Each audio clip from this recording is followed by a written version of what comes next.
trust in government tends to be somewhat higher at the local level. People generally feel more positively toward their local governments. At the same time, participation in local politics is low and declining. This is Manhattan Insights, a Manhattan Institute production. Professor Anzia, thanks so much for joining us. You are one of the nation's foremost experts on local government and local democracy. And I wonder if you could talk to us a bit about the place of local government in American life today. There is a sense that government has become much more centralized in recent decades, yet you've underscored that local government is still enormously consequential.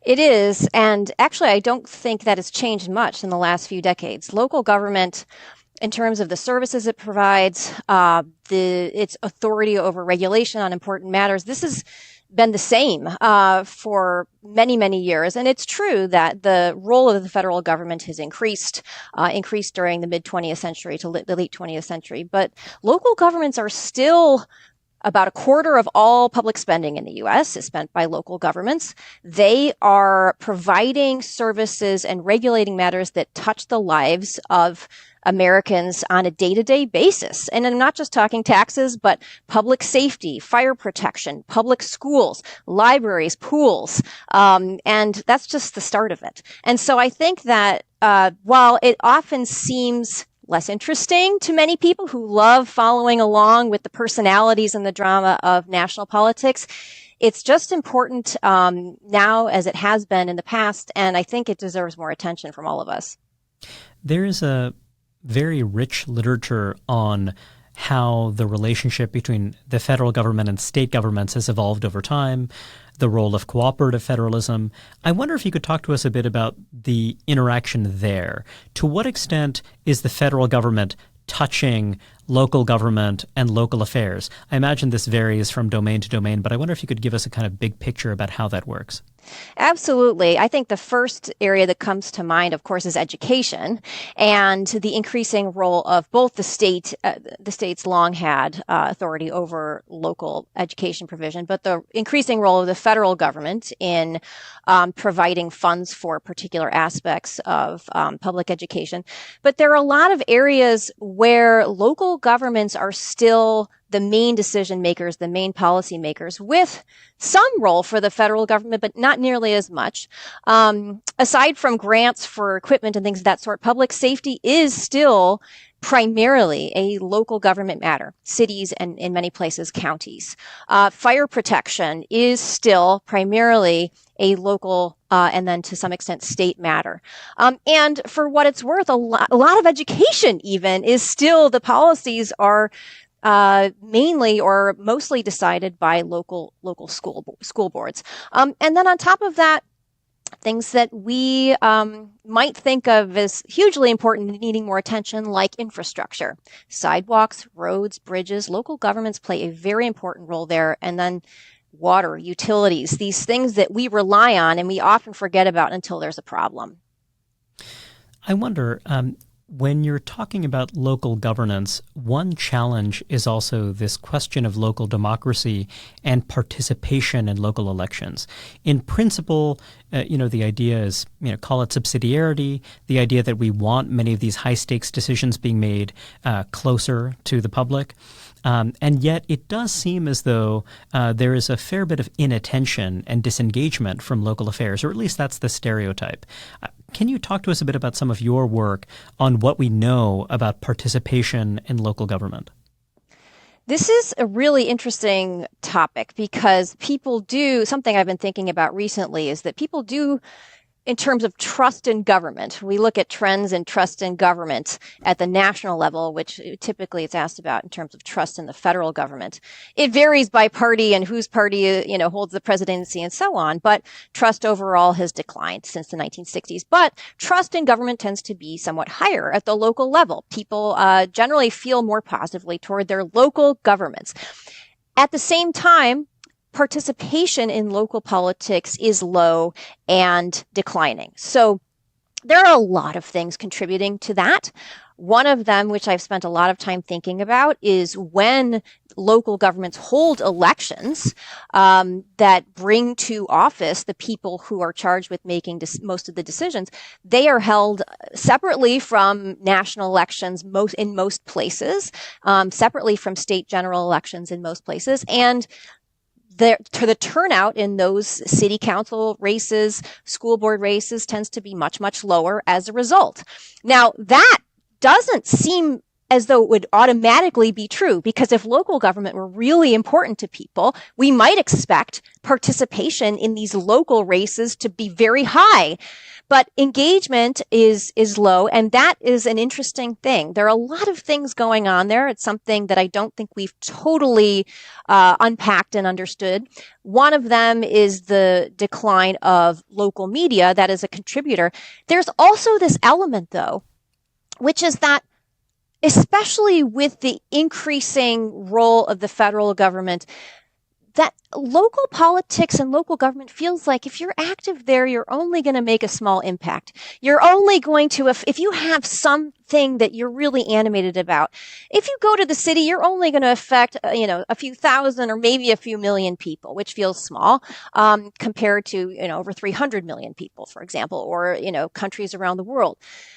On top of that, the decision making at the local level seems different in its character, and a lot of the decision making happens in very long meetings, and the decisions happen in a way that just doesn't seem that exciting. Consequential decisions about housing development happen in planning commission, city council meetings, and they're slow. They're on the basis of project to project. It just doesn't seem all that exciting.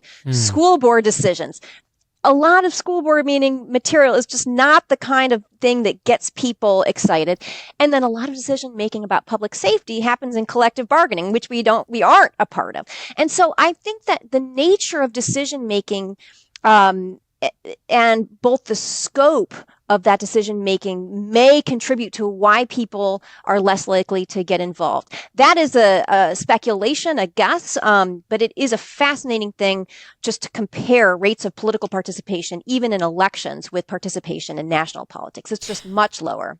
This is perhaps a simplification, but one thing that's striking about your point is that when you're looking at federal policy, there is this dimension of administrative rulemaking that involves a great deal of complexity that can be quite opaque. And yet those are not typically the questions, even when they're quite economically consequential, let's say, that are litigated in national political discourse. At the local level, I guess, that's interesting. Maybe you don't have the same symbolic issues that can be more accessible for the wider public.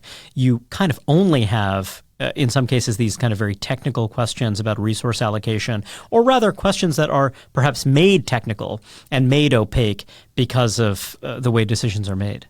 Does I that think strike that's you as right. reasonable? I like that comparison, actually, because when you look at the notice and comment period for rulemaking, right, it's most of the public is not at the federal level is not weighing in on that. Who's weighing in? Well, the groups and the interests that have a big stake in what's about to in the substance of that rule, and that also, because of that, have some expertise in that rule. And so I think that those dynamics this connects to a big theme of my work on local politics, which is that we make a mistake when we characterize local politics in terms of the citizens and the elected officials and how our elected officials responding to citizens. So much of it, Reihan, is about these groups that really care and know a lot about those technical matters. And just to follow on that, I like your point about policies being made technical. I think that sometimes policy-making decisions are made to sound very technical so that people don't engage in them, right? This is the terrain for experts. And we experts decide. I think that can make it intimidating or daunting for people who might otherwise participate. One aspect of America's urban geography is that, our metropolitan areas are typically highly fragmented. You certainly have some, very large municipalities that have wide authority. But even in areas where you have one large municipality, one large kind of urban core, oftentimes decision-making will be disaggregated across different units of government, call it kind of unelected education board, a sewer district, et cetera. But then in other areas, you have just, many different municipalities that might have a lot of authority, but, they're fragmented into small units. How do you think that shapes the character of local government? Do you think it makes a material difference when you have a kind of large unified municipality with a lot of authority versus having this very disaggregated pattern? I think it does make a difference, and it's hard to make a general statement about how. So just to touch on a few points, and this will not be an exhaustive list. People have looked at just whether you have districts versus at-large elections, right? And how that matters for the amount of housing development that's approved and how it's allocated. So that's, and it does seem to make a difference. I think that on certain matters, even in the area of housing, it almost doesn't matter as much how big the municipality is, because if you want to site some multifamily housing in a particular area, the people who are near to that, regardless of how big the municipality, will probably have some opposition to the proposal.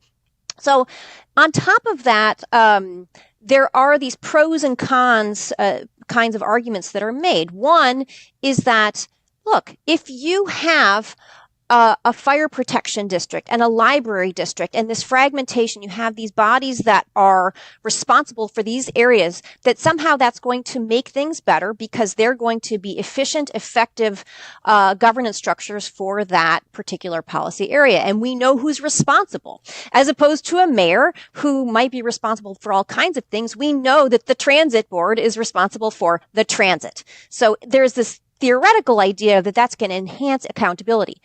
The challenge is the one that Chris Berry has written about, which is that this can actually lead to possibly a piling on of taxation, right? Because it's fragmented, so people aren't paying attention to who's taxing whom and how much.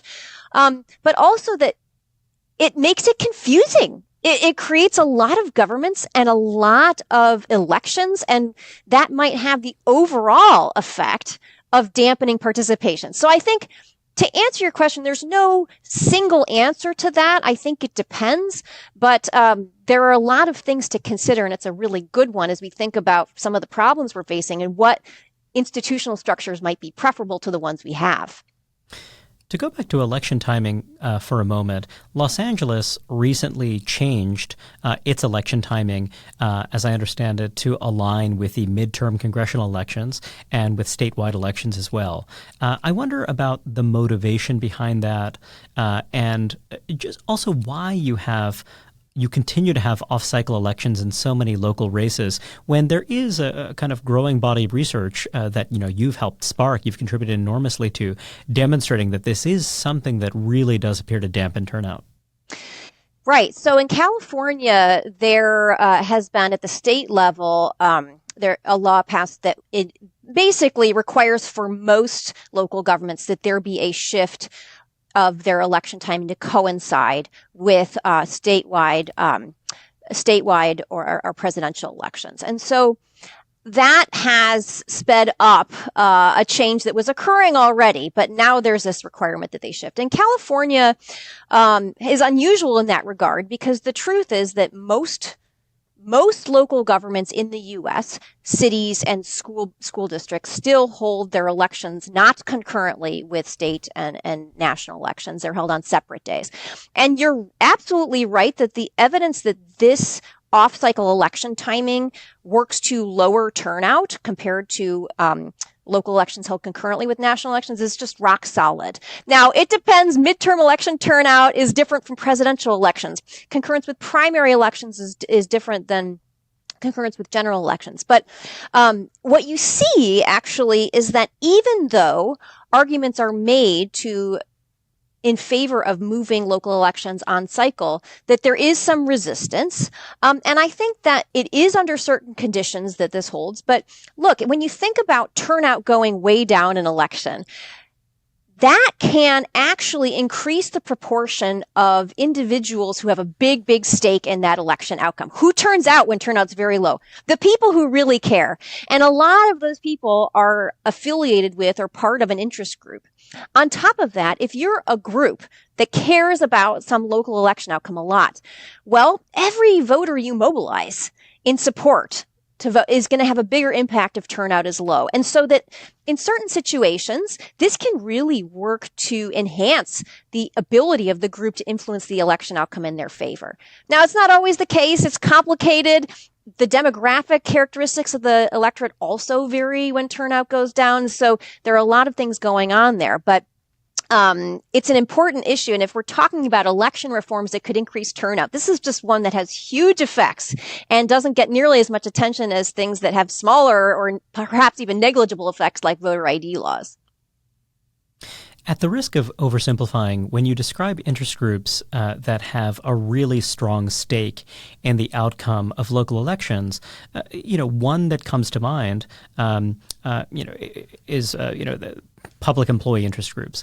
These are people for whom big picture decisions about the resources to allocate to government employment have a really direct and immediate effect.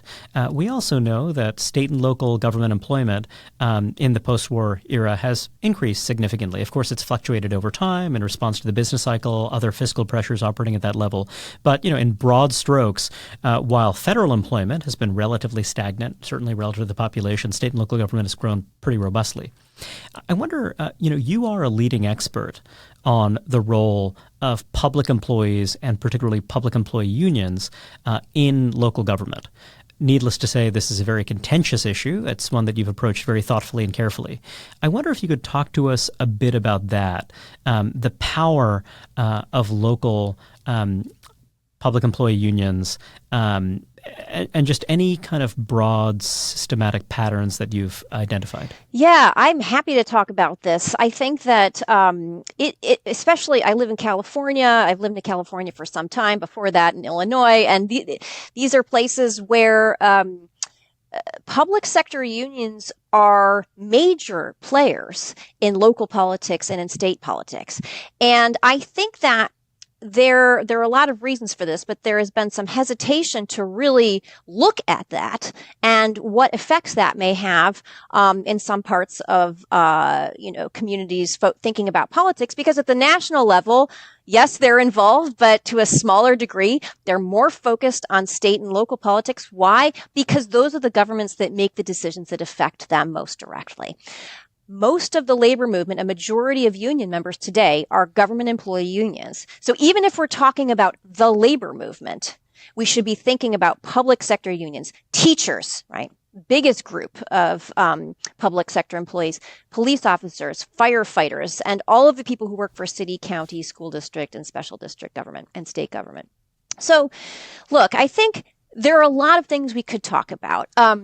One is that, as Michael Hartney, Terry Moe, and Dan DeSalvo have done extensive research on, in most states, there are state laws requiring that employees who elect to decide to form a union, that those employers have to negotiate in good faith with them over matters of compensation, the terms of employment, and so on. And what's happened since the 60s, 70s, and 80s, since these laws were passed, even after Janus versus AFSCME, is that most state and local employees who are able to form unions, they do. And then those unions go on to play a big role in state and local politics. It only makes sense that they would, for a lot of reasons.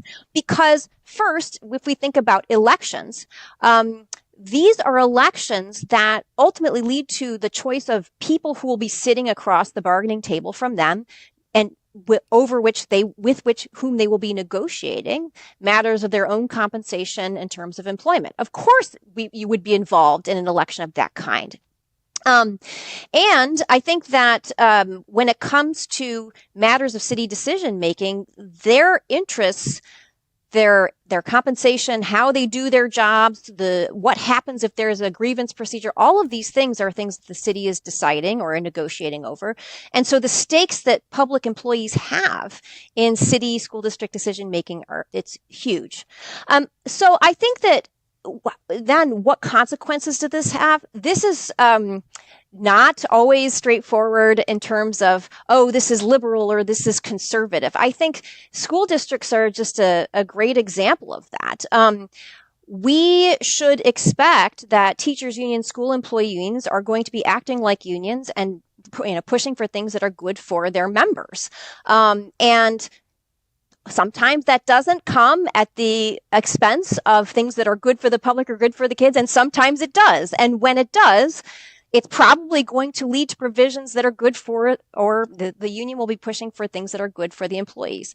On top of that, I think in terms of these budgetary matters, so many local governments throughout the U.S. and in California especially are having really difficult fiscal challenges right now, and it's hard to understand how that came about and what challenges they're facing without thinking about the political influence of public employee unions. As you noted, before the 1960s, collective bargaining in the public sector was relatively rare. This really was a kind of innovation of the 60s, 70s, and 80s, as you note.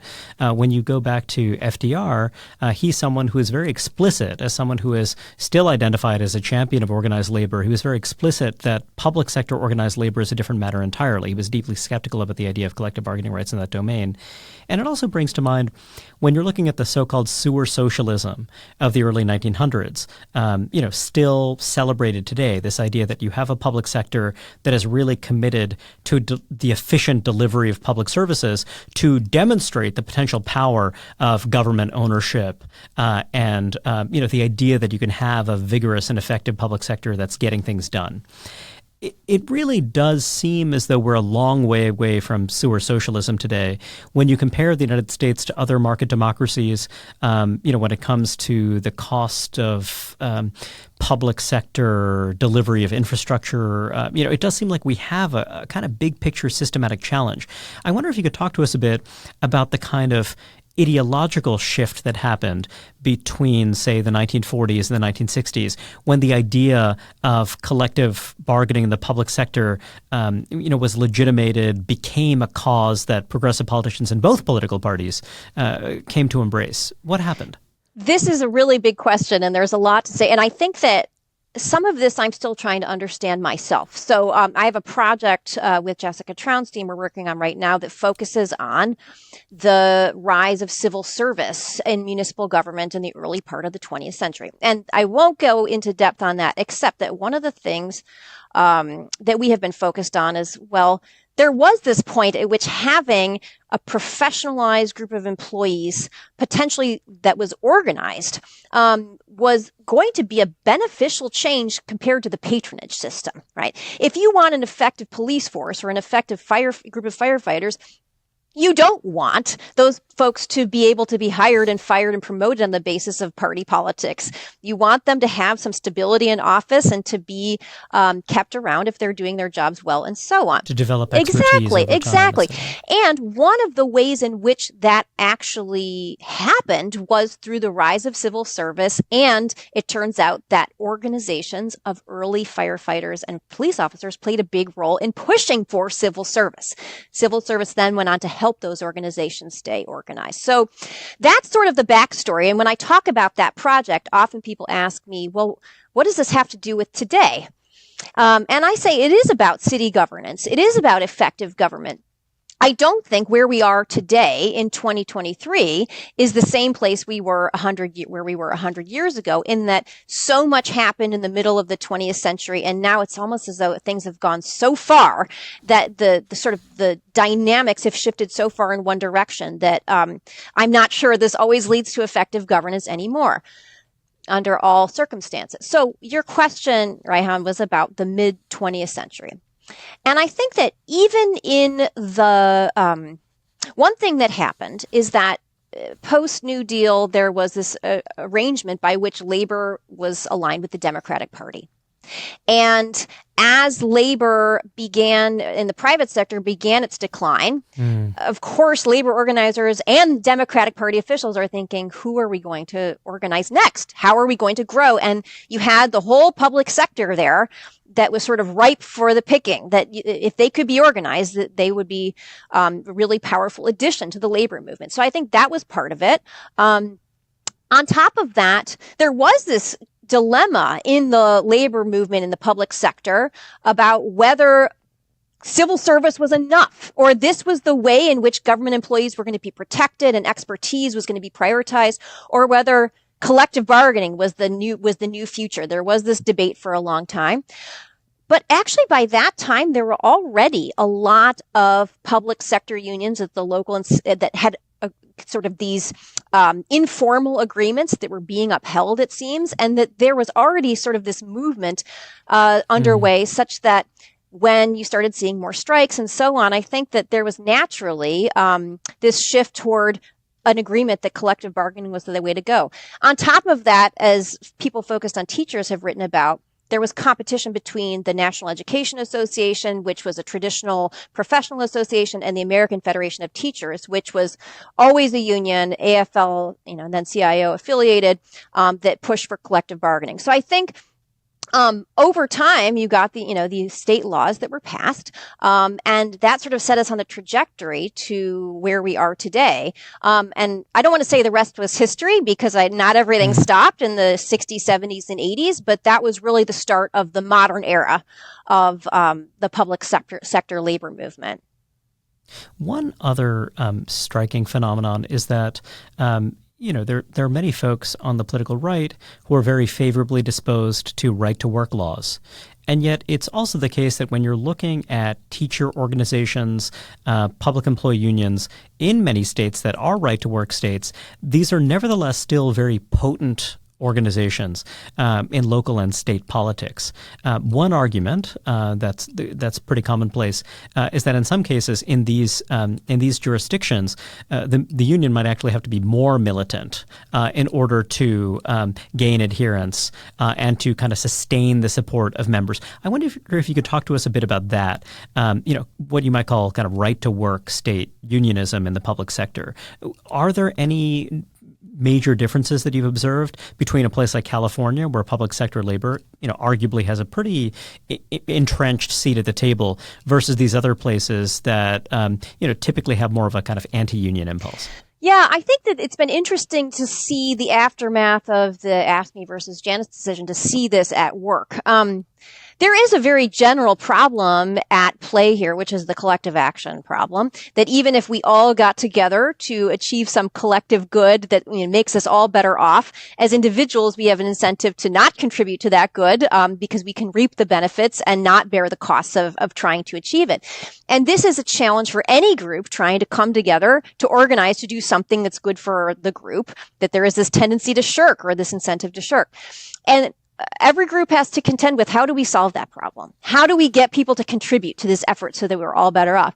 And I think that right to work, meaning the banning of agency fees, if we just flip that around and say agency fees or fair share fees for a long time was the way that public sector unions were able to solve this problem. That even if you don't join the union, that you have a requirement to pay some amount, which is usually close to union dues, because you're benefiting from the contract, because you're benefiting from the things that we get in our contracts. Now, that's not the only way the collective action problem can be solved. I suppose if you can do that, that's great. But there are other ways of doing it. And I think we've seen, as agency fees have now been moved out of the picture for public sector workers, what else do you do? And I think that there are examples of cases where, and others have written about this, maybe we have to represent you, a non-union member, in negotiation. But guess what? The health insurance, to get the health insurance or some other benefit, you have to join the union. And so there are these other incentives that are offered to entice people to join the union, even if they might not otherwise. And so we can think of them as selective benefits, just like the AARP doesn't get members by saying, I don't think they get members by saying, we're going to represent your interests in Washington. No, we have a huge mail order pharmacy. You have all these benefits that come with joining the AARP that you don't get if you don't join. I think that what we've shifted, probably what a lot of public sector unions have shifted to, are arrangements of, here, you don't get this stuff unless you join. And that has limited the decline in union membership that many people predicted would follow from AFSCME versus Janus versus AFSCME. I suppose one could argue that in addition to the power and cohesion that comes from collective bargaining, the way that it organizes people into a kind of discrete constituency that can be active and effective in local politics, there's also a kind of normative power. That is, particularly when you think about public school teachers. Public school teachers in much of the country, these are people who are seen as pillars of the community. This is a profession that is fundamentally quite sympathetic. And there's an extent to which people might just be cheering on public school teachers, when they make the case that they are being ill-treated by the most recent bargain and what have you. I wonder how you think about that difference between the kind of raw political power that extends from numbers, that extends from the political influence that union dues can buy, from this idea that, hey, maybe public employees are just simply appealing constituencies, for better or for worse, and that moral suasion is a big part of their influence. I think that's right. And we can think about comparisons between different groups of public employees to see that. So you're right about teachers, and I think another group that is very popular are firefighters. And I think that now, depending on which community you're in and which people you're talking to, there's some division over the popularity of police officers, for example. And so to what extent does that contribute to the degree to which particular groups are able to get policies or decisions in their favor? It does seem to matter. And this dates back to, before 2020. It seemed as though if you compare the political success and influence of police and firefighters unions, the firefighters are generally more successful comparatively. And I think that this goes a long way, or your explanation, or the explanation I'm offering, that there are differences in the popularity of these groups is probably part of that. I also think that one thing this does is changes the strategy and approach of these different groups. Look, if you're really unpopular as a group, you probably aren't as involved in endorsing and doing mailers. You give money, right? So there are different ways of trying to exert influence, and it doesn't always have to be a very public-facing form, where, your popularity is the thing that you're relying on to get people on board. And so that's, I think, why you often see partnerships between different types of organizations, where one has the money and the other has the appeal to the public, right? Victims' rights organizations and correctional officers, for example, in partnerships. So I think, part of it has to do with it leads to expectations about different amounts of influence, but it also probably just affects strategy. In your book, Local Interests, you compile some really extraordinary findings. It's striking. We're talking about local politics and influence, and these things can seem awfully impressionistic, but you actually gather some hard data. For example, you found that collective bargaining is associated with increases in municipal spending of $35 per capita on police and $50 per capita for fire protection. And going from slightly active to very active public safety union activity is associated with greater municipal spending of $13 per capita on police and $20 for fire services. I wonder how you actually gathered this data, how you actually pursued this quantitative analysis in the first place. Thanks for asking about this. This was something, all of my research is motivated by a real desire to understand things that I don't think are well understood. And it's the sort of pursuit of knowledge and understanding. And I realized just how much of what local governments do and the policies they make, we don't fully understand why there are differences across places. And one of the things that struck me in thinking about local policies, we're facing a lot of these local crises, local governance crises, why local governments are doing what they're doing. And I also recognized that it seems that if you read stories about what's actually happening in cities, there are a lot of groups involved that play a role in shaping these decisions. And so what I did to try to understand that, because it's not as though you can just go download data on all of the interest groups that are active in different cities. Those data don't exist. In fact, you can't even go to city to try to collect it. So what I did to try to get the broad lay of the land was a survey, or a series of surveys, I should say, of city council members, mayors, and candidates for city council and mayor in some cases for cities throughout the United States, big and small, ranging in size across all different states. And what I did was, again, this was to try to describe in broad terms what's happening. I asked them about the overall amount of interest group activity in their cities. And I asked them to tell me about and rate the political activity of different types of groups, where I gave them lists of groups and I said, would you say they're not at all active to extremely active? And then I was able to not only look at the activity ratings for particular groups, but also how those group activity ratings vary across cities, and do a lot of analysis with that. And in the second half of the book, what I did was I used these local officials' ratings of the group activities in their cities to connect it with policy outcomes as best I could, or for a set of policy outcomes in those cities, to see whether, do we see a relationship between the political activity of police unions and policies we think that police unions might favor? And the answer is yes. And also there's a lot more to it. And I look at a lot of different kinds of groups.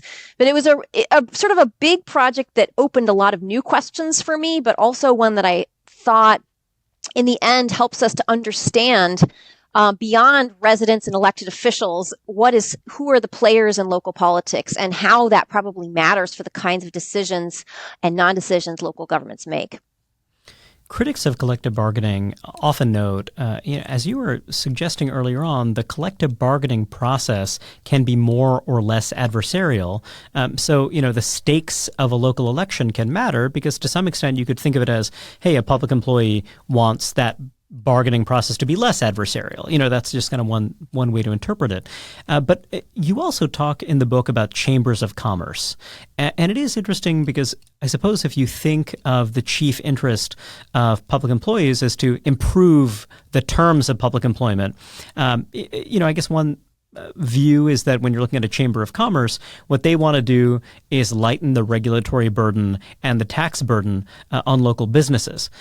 Tell us a little bit about chambers of commerce and how they work, and how it is they manage to avoid free riding. Because it just seems like, public employees, hey, they work in one place, they're part of a single collective bargaining unit, but typically you don't have some kind of collective bargaining involving employers. So how is it that what is the glue that holds these groups together?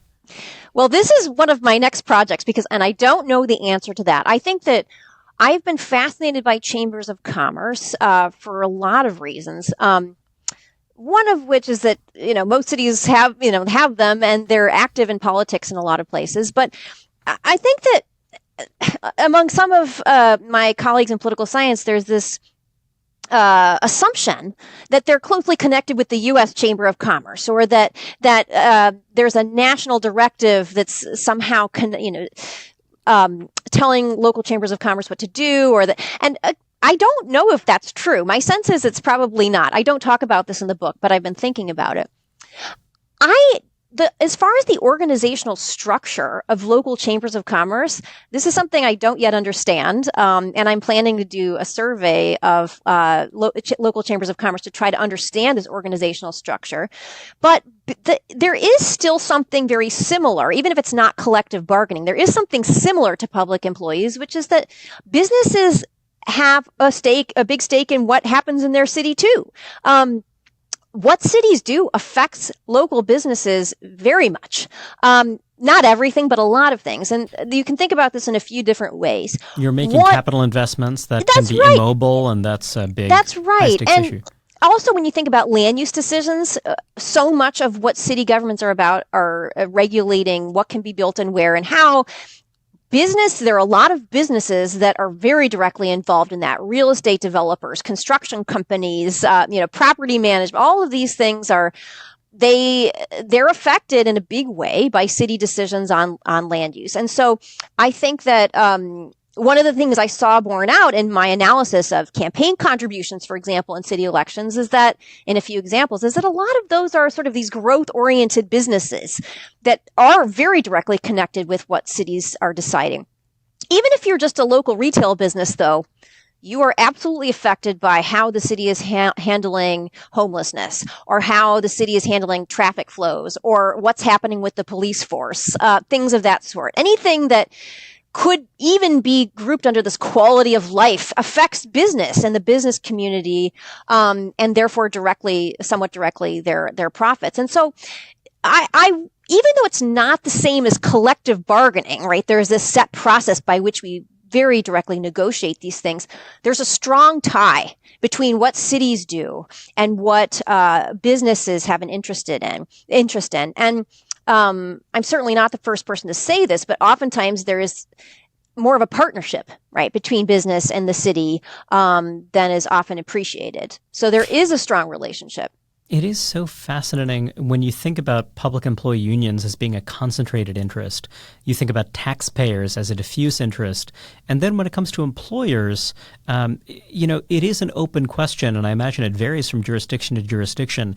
How cohesive is that group? Where do they fall in the spectrum?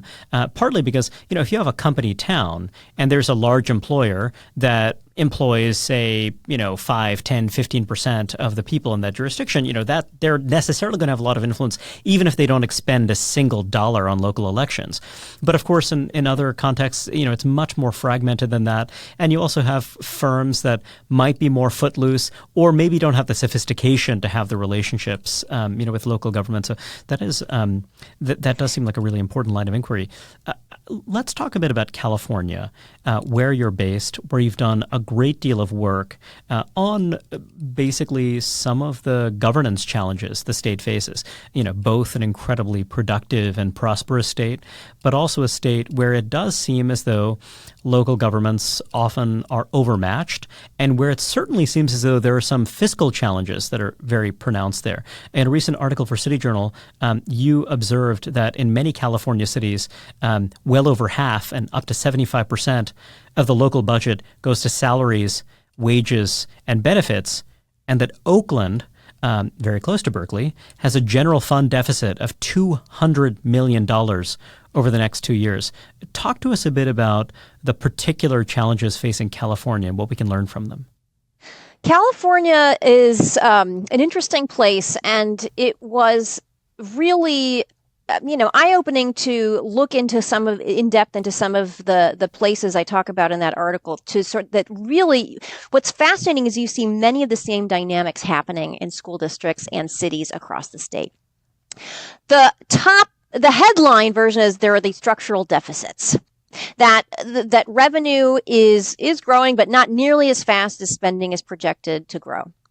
And why is that spending? Why are those spending projections so high? Well, there you get into what is the money spent on? Employees make up a large share of so much of what local government is about is the employees.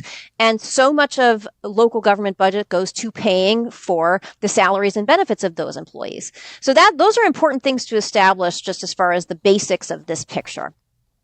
Now, the challenge that local governing officials face, or one of the challenges, is that the retirement costs of public employees have increased dramatically in California in the last few years. And there's so many things going on that have contributed to that. It's a long, sort of a slow growing problem that's been developing over time. A lot of these decisions have happened at the state level. Most of these local governments contribute to CalPERS and CalSTRS, the two biggest state funds, pension funds. And the short version is that pension benefits for the employees have increased over time because of many decisions made by state and local officials. And over time, local and state officials have not been contributing enough money to pay for those benefits they've promised. Well, partly because that's the point, right? So when you think about deferred compensation, as you outlined in that article and in your work writ large, this is almost a way to resolve a bargaining impasse by saying that, well, I won't give you the compensation today because I'm constrained, but I will promise you these deferred benefits.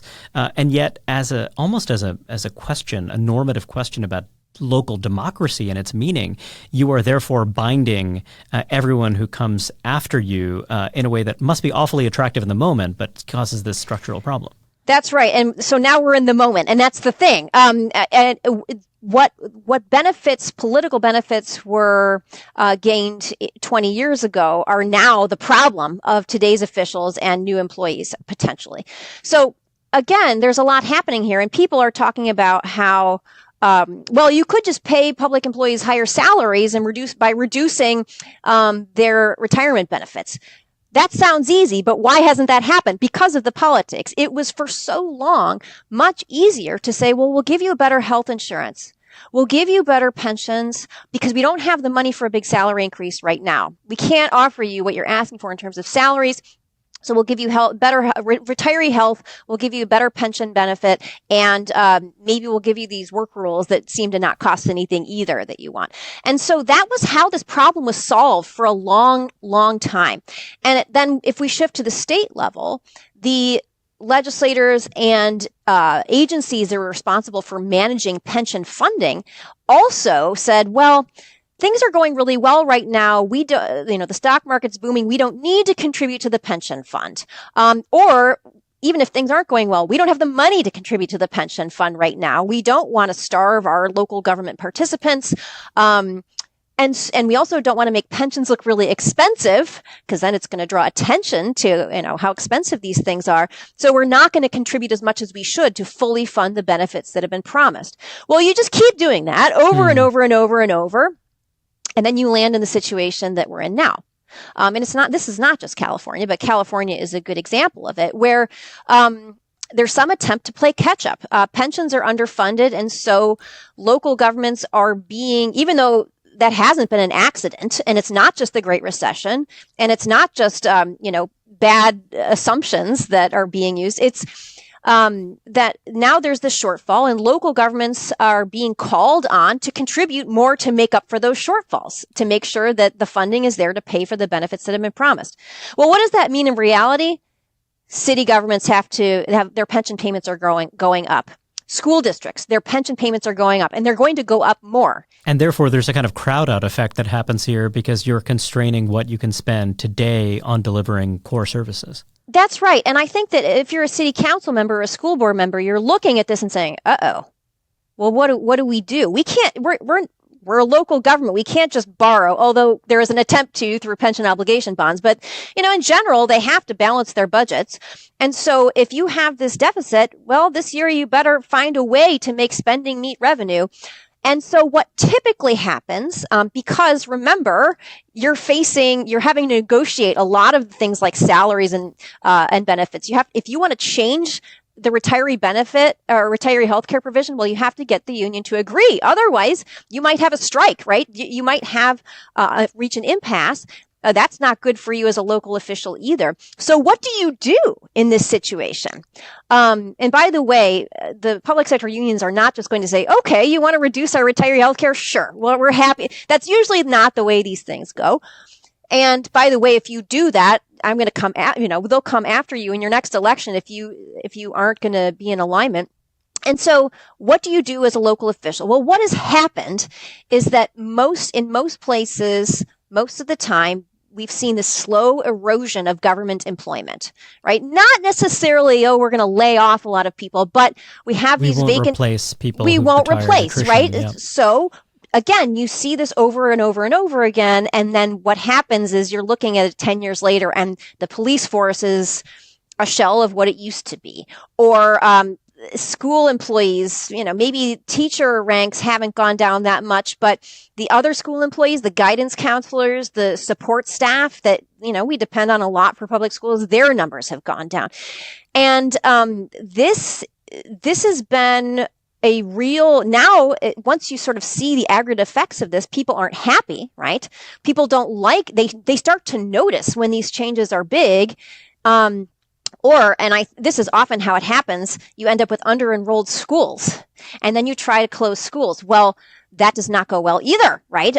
Even though it's not cost effective to have a school and it's not necessarily good for the kids in that school to have under-enrolled schools, it's very, very hard politically to close them and to consolidate. And so this has created enormous challenges for city and school district officials throughout California. And again, I think California is a prime example, but these kinds of dynamics are not limited to California. It's just striking when you talk about the advent of collective bargaining in the public sector. This is beginning in the 1960s during a period of massive demographic expansion in the United States, both through natural increase, the baby boom, but also relatively high rates of immigrant inflows for much of this period of time. So you think about this from the 1960s to call it the 2000s, and then suddenly you find yourself in this period of sharp demographic reversal, stagnation in population growth. Obviously, in some areas that are growing more robustly than others,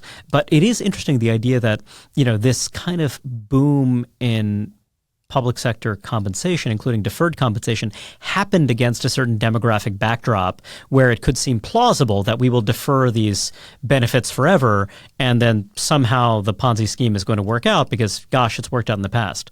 That's fascinating. Yeah, and I think that this shift, one thing I've been thinking a lot about is just how growing is hard, but shrinking is harder. I think that Detroit was, I guess, the sort of big example of this. But school districts are facing this big time. So as people are having fewer children, right? And, where I live, I think housing is a big part of this too, right? People don't leave their homes, and then housing is so expensive, young people with kids can't move in. So school districts are just seeing fewer and fewer people. Plus you had COVID and the move to private schools and charter schools. And I think that if you add all these things together, this is a real crisis. And I don't know of very good examples of how to do this well. And we could come up with all kinds of models that technically should work, but the politics are really, really tough. Well, it's also it's true that it's also not just a blue state phenomenon. When you look at the COVID relief, when you look at the American Relief Plan funds, in many red states, those funds went directly into increasing public sector compensation, partly because this is something that is broadly politically popular. So one might have your silver bullet in theory about how to address these issues, but clearly there are really significant political obstacles in practice. I think that's right, and we're about to see. I wouldn't say that I'm excited to see this, but as the COVID relief funds, so many places in California have used those funds to just plug their budget holes. So now that money is gone or is going away, I think that there's a sort of a time of reckoning, right at a time when it's not clear what's going to happen with revenue. It's going to be fascinating to see what the response is at the local level. It does seem as though the way American federalism has worked is coming under intense strain. So, when you think about the history of state and local budget crises, you have had these moments where the federal government said, gosh, we're just going to go ahead and let you default to reestablish that credibility. But now, for a variety of reasons, partly because of the incredibly large size of the public employee workforce, it just seems like that's become untenable. But it also seems as though certain bad fiscal practices have been allowed to persist and grow more severe. So it is really interesting to think about how that might play out. One argument could be that the federal government, in the interest of preventing defaults at the level of state and local government, needs to step in, needs to intervene to establish guardrails. What do you think about that idea? Clearly that is an idea that would be politically challenging, but do you see a path forward along those lines? Let's say there's a bailout of Illinois or some other state, is part of the grand bargain that, hey, but we're also going to do this to help ensure this doesn't happen in the future. This would be a big change in terms of federalism. And I think there are these legal questions involved. For example, with Illinois, it's one thing for Detroit to, go through bankruptcy. But Illinois, as I understand it, there's no provision in place that would allow that to happen. So it's a big question mark in my mind. I think as far as the federal government really stepping in addition to the moral hazard problem, of sort of what kind of behavior this encourages among state and local governments, look, we're looking at the federal government that has its own deficit issues. It's not as though we're in, the year 2000 and there's this question of, well, what do we do with this surplus? The partisanship and polarization aside, there are real challenges in Washington. It's hard to envision Democrats and Republicans in Congress or, the president coming in to take on this issue. Again, I don't know what's going to happen, but that one is hard to see. Let's talk about public education for a moment. You've done a lot of very important work on the politics of public education, and it does seem as though you've seen some subtle shifts since the COVID era. So COVID school closures seem to have a lasting effect on the sensibilities of many voters. Didn't seem to have a drastic change in attitudes towards public employee unions, kind of in blue states and cities. But you did see more upper middle income parents contemplate school choice options like that. They continue to have pretty robust popularity, these kind of ideas of various exit options, charter schools. In many red states, you see the rise of so-called ESA accounts. How do you see that changing the politics of public education, if at all? And do you think that there are any lessons to be learned, from the politics of public education in the past as these new alternatives take shape? It has been really fascinating to see school choice have this moment when it's been around for a very long time. And I do think that the COVID crisis really put a lot of that ugliness on full display in a way that was very apparent to people who had kids in the public schools and thought, why on earth is this happening? The way I have two kids in the public school, and the schools were closed well into for most of the year, for the 2021 year. And it was fascinating to see because this is a very blue area, probably as blue as it gets. And even in this area, I know there were a lot of people who really wanted the schools to open, but I think that there was, this is where partisanship and ideology, I think, do seep in. Beyond, and I'm sort of setting aside the places where they obviously seep in, which is on the more social issues, with what books should be banned versus how, should critical race theory be taught, or, what the education curriculum is. A lot of these things, of course, have a very ideological partisan feel. But even on these this issue of school openings, I think what I saw was a lot of parents who really wanted the schools to open, but they felt nervous about publicly having that position and voicing that position because you get named or you get called something. And so I think that this is a way in which ideology actually does sort of seep in even to some of these like core issues of education. And I do think it's going to be interesting to see what happens as sort of school choice options are spreading and starting to take hold.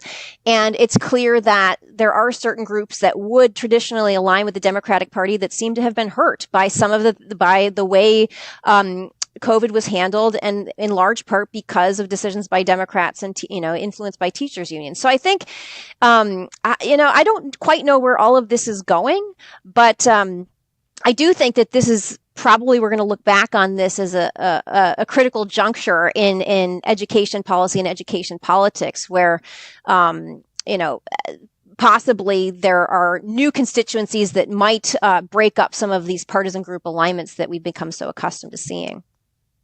When you look at the fiscal challenges stemming from rising pension burdens, you've talked about why it is so politically challenging to address these issues. And we've established that it's hard for the federal government to do something about it.